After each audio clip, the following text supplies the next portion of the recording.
Good morning sir. कैसे हैं? Exam कब है आप लोगों का? कल से है सर। 13 मार्च 13 तारीख को। कौन सी क्लास का है? 9। ओके ठीक है, आप लोगों का एग्जाम आने वाला है। इसके लिए हम लोग क्या कर रहे हैं कि एग्जाम के प्रिपरेशन के लिए कुछ हम टिप्स देखते हैं कि हम किस तरह से प्रिपरेशन कर सकते हैं, कैसे पढ़ाई कर सकते हैं, हमारे लिए क्या क्या वैल्यू होनी चाहिए ताकि हमारा पढ़ाई अच्छा हो सके और अच्छा रिजल्ट आ सके। सबको चाहिए अच्छा रिजल्ट? सबको चाहिए रहता है कि सबसे अच्छा रिजल्ट आए, 90%, 95%, 99%। समझ रहे हैं? तो इसके लिए हमको क्या है, सिस्टमेटिक टाइप से यदि पढ़ाई करेंगे, मन लगाकर पढ़ाई करेंगे तो आपको अच्छा रिजल्ट दे पाएगा। यहाँ पर हम लोग देख रहे हैं कि कुछ टिप्स दिए गए हैं, उन टिप्स के आधार पर भी हम यदि सोचे तो उसका भी फॉलो करते हैं तो हमको अच्छा रिजल्ट दे सकता है। यहाँ पर देख रहे हैं कि रिवीजन इम्पोर्टेंट है।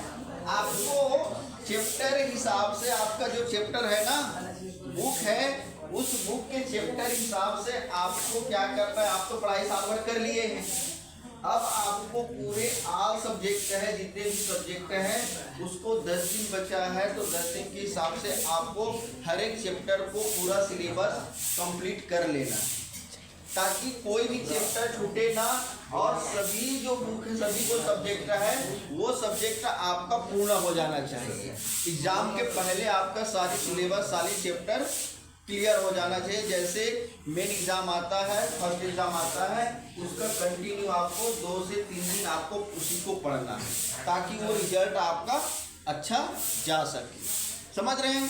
तो इसके लिए हमको क्या है, चैप्टर हिसाब से पढ़ाई करेंगे, सारी बुक को करेंगे, सिलेबस करेंगे, सभी विषय को तैयारी करेंगे तो आपका रिजल्ट अच्छा होगा। बात समझ रहे हैं?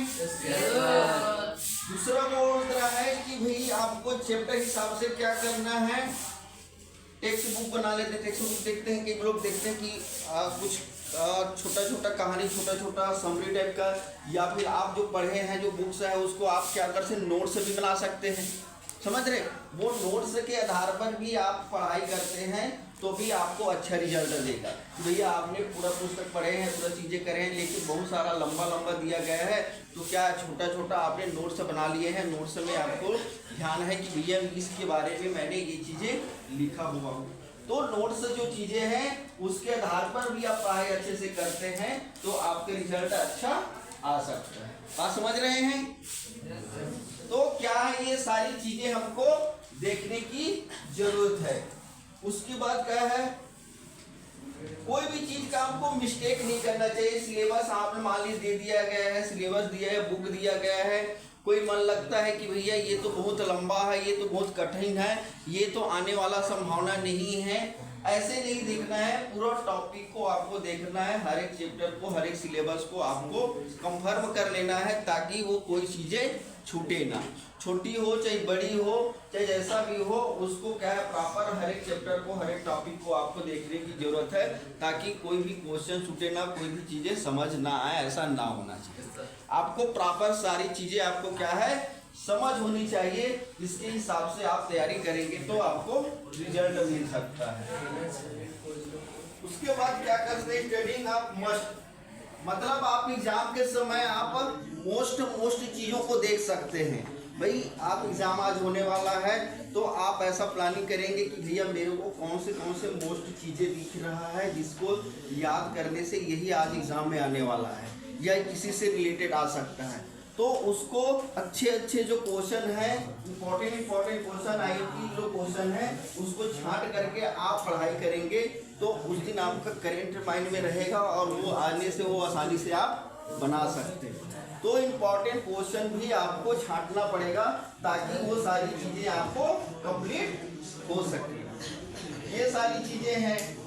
लर्निंग, आपको लर्निंग कैसे करना है, लर्निंग करने के लिए आपको क्या है, कोई भी चीज़ें हमको क्या सीखने की जरूरत होता है।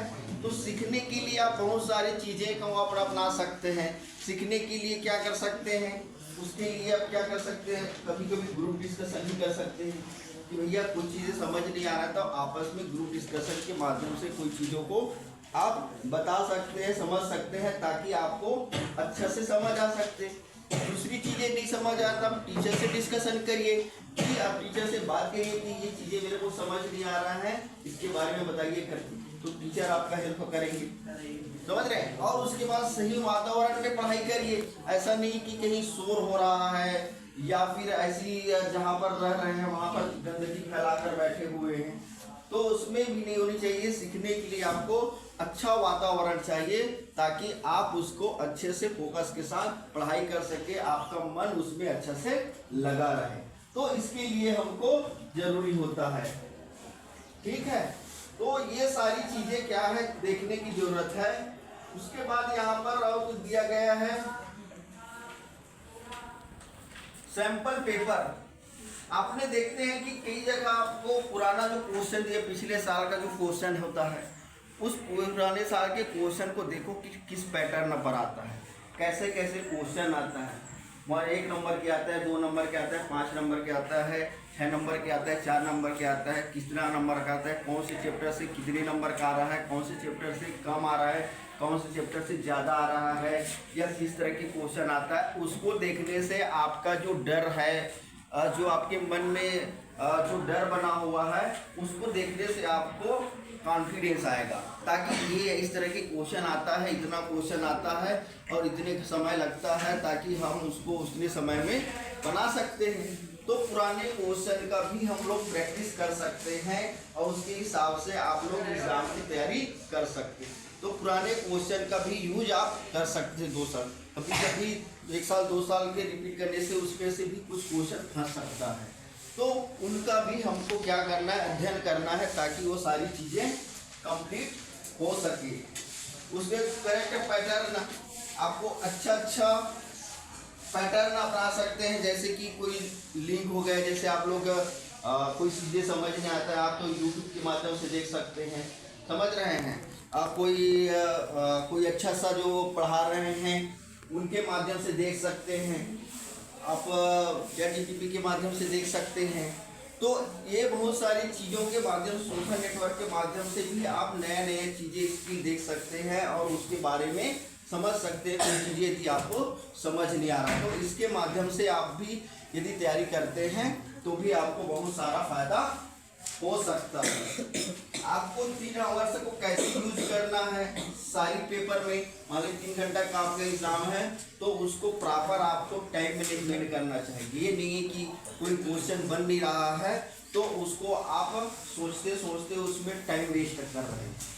आपको प्रॉपर जो चीज़ें पहले बन रहा है उसको प्रॉपर बनाइए, और जो चीज़ें नहीं बन पा रहा है तो उसके बाद जो समय जो लास्ट में जो बचा के रखिए, ताकि ये मेरा क्वेश्चन छूटा है उसमें आप सोचने समझने के लिए आप समय दे सकते हैं और वो क्वेश्चन भी नहीं छूटेगा। तो इसलिए क्या है, प्रॉपर आपको टाइम का भी मैनेजमेंट करना है। कि इस समय देखते हैं कि टाइम हम लोग कोई क्वेश्चन में ज़्यादा समय ले लेते हैं या लंबा लिख देते हैं, इतना नंबर का है, 2 नंबर 3 नंबर का, लेकिन आप उसको लंबा लिख रहे हैं, जितना लिखना चाहिए उससे नहीं लिख पा रहे हैं और ज़्यादा लंबा लिखे समय ज़्यादा कर रहे हैं, या उसमें ज़्यादा सोच रहे हैं, या इधर उधर देख रहे हैं, पूछने लग रहे हैं। तो एग्ज़ाम में ये सारी चीज़ें समय हमारा डिस्टर्ब करता है। जो चीज़ें आपको जानकारी है उसको बारे में लिखिए, और जो नहीं आ रहा है उसको बाद में आप लिखिए, उसके लिए भी समय बनाइए ताकि उसमें थोड़ा सोच सकें और उसको पूरा तरह से लिख सकते हैं। ये सारी चीज़ें आपको देखने की ज़रूरत है। आपको स्टार्टिंग कैसे करना है ये भी आपको बहुत ज़रूरी है कि ये एग्ज़ाम आ रहे हैं तो पढ़ाई कर रहे हैं, तो पढ़ाई के लिए एक स्टार्टिंग करने के लिए भी आपको क्या है, टाइम की ज़रूरत होता है कि भैया मैं कौन समय से एग्ज़ाम के लिए अपना टाइम मैनेजमेंट कर सकता हूँ, समझ रहे हैं। तो उसके लिए भी क्या कर सकते हैं कि भाई आप टाइम मैनेजमेंट करिए कि ये बोले कितना टाइम पढ़ना है, मॉर्निंग पढ़ना है, नाइट में पढ़ना है, सुपरविजन में पढ़ना है, रेमेडियल में पढ़ना है। तो ये सारी जो टाइम है आपका, उन टाइम पे आप सब्जेक्ट को डिवाइड कर दीजिए कि भैया इस टाइम में मैंने एक सब्जेक्ट पढ़ूंगा, इस समय ये सब्जेक्ट पढ़ूंगा। तो सारे सब्जेक्ट को सारे टाइम में बांधेंगे तो पर डे आप उस चीज़ों को पढ़ाई कर सकते हैं। रोज़ आप सारे सब्जेक्ट को 1-1 घंटा 2-2 घंटा जो आप सब टाइम मैनेजमेंट करेंगे उसके हिसाब से आप पढ़ाई कर सकते हैं।